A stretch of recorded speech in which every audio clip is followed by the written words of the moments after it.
प्यार को अक्सर अंधा कहा जाता है। प्यार को दिखाई नहीं देता है कि कौन सी राह सही है, कौन सी नहीं। जिस तरह से एक साथ आग और तेल सुरक्षित नहीं रह सकते, इसी तरह मर्द और औरत भी एक साथ सुरक्षित नहीं रह पाते हैं और उन दोनों के साथ में रहने से दुर्घटना होने का खतरा हमेशा बना ही रहता है। आसिफ और फिजा के साथ भी ऐसा ही हो रहा था।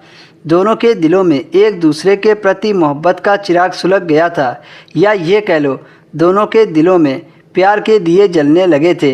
कहने को तो वे दोनों भाई बहन थे, पर एक साथ कई महीनों से एक ही फ्लैट में रहने से दोनों के बीच कुछ ऐसा हो गया था जिससे दोनों भाई बहन के रिश्ते को भूल चुके थे।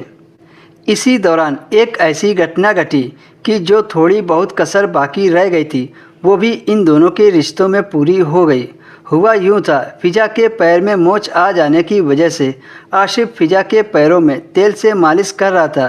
फिजा बेड पर बैठी थी और आसिफ नीचे फर्श पर बैठा था। उस वक्त फिजा अपने फ़ोन में टिकटॉक देखने में बिजी थी। इसी बेख्याली में फिजा की मैक्सी ऊपर उठ गई।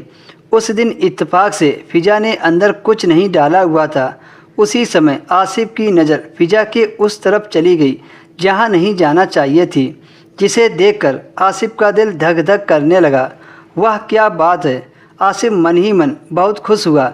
इसी वजह से अब आसिफ अपनी बहन के पैरों में तेल लगाने में ज़्यादा से ज़्यादा समय लगाने लगा। तभी फिजा बोली, अब रहने दो, आप काफ़ी थक गए होंगे। इतना कहकर फिजा ने अपने पैरों को ऊपर करके मोड़ लिया।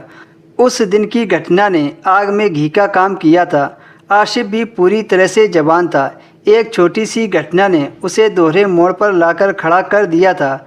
उसे असमंजस और दुविधा ने ऐसा जकड़ लिया था कि उसको कोई रास्ता दिखाई नहीं दे रहा था। वह अपने आप को रोकता भी तो कब तक। वह जितना इन बातों को इग्नोर कर रहा था, उतना ही उसका मन बार बार विचलित हो रहा था। वह जानता था कि इस तरह की बातें सोचना उसके लिए पाप था, लेकिन दिल पर भला किसका जोर चलता है। आखिर में वो अपने आप से ही हार गया। एक दिन फिजा बाथरूम में नहा रही थी, तभी आसिफ भी जानबूझकर बाथरूम में चला गया। उस दिन गलती से फिजा बाथरूम का दरवाज़ा लगाना भूल गई थी। अपने भाई को सामने देखकर फिजा शर्मा गई।